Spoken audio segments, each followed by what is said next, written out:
ہماری اپنی کوئی پہچان نہیں. سمجھ آئی؟ آپ لوگ جس طرح کہتے ہیں کہ ہماری پہچان، ہمارے ملک میں نعرہ لگاتے ہیں پاکستان میں ہماری پہچان پاکستان ہے، لیکن میں کہتا ہوں اور سارے مسلمانوں کو یہ عقیدہ رکھنا چاہیے کہ پاکستان کی پہچان مدینہ شریف ہے. پہچان پاکستان کی کچھ بھی نہیں ہے. ہماری کیا پہچان ہے؟ ہماری پہچان کملی والا ہے، ہماری پہچان مدینہ شریف. جب تک ہمارا تعلق کملی والے سے رہے گا، ہمارے ملک کا تعلق مدینہ شریف سے رہے گا، اس وقت تک پاکستان پاکستان ہے. دیکھو نا، ہندوستان، پاکستان، ستان کا معنی جگہ، رہنے کی جگہ. تو ہندوستان ہندوؤں کے رہنے کی جگہ.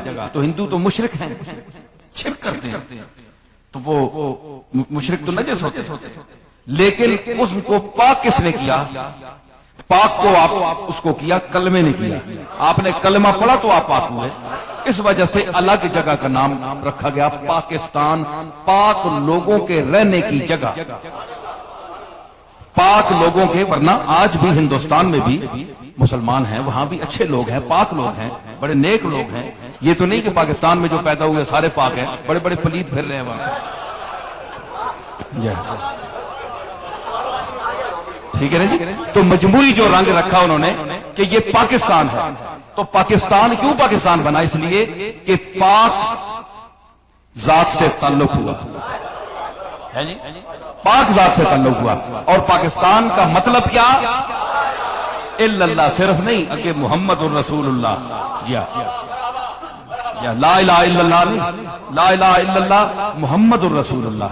لا الہ الا اللہ تو سب مانتے ہیں، محمد الرسول اللہ پر اختلاف ہے. یہ جو آج جتنی قومیں مشرک ہیں، جن کو ہم دائرہ اسلام سے خارج سمجھتے ہیں، وہ محمد الرسول اللہ کو نہیں مانتے، اس لیے دائرہ اسلام سے خارج ہیں.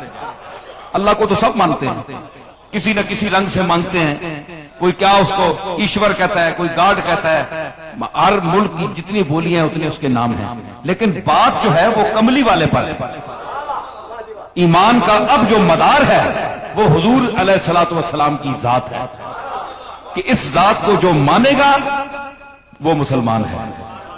اور اس ذات کے سوا نہ کوئی توحید قبول ہے، کیونکہ توحید بتانے والی یہی ذات ہے.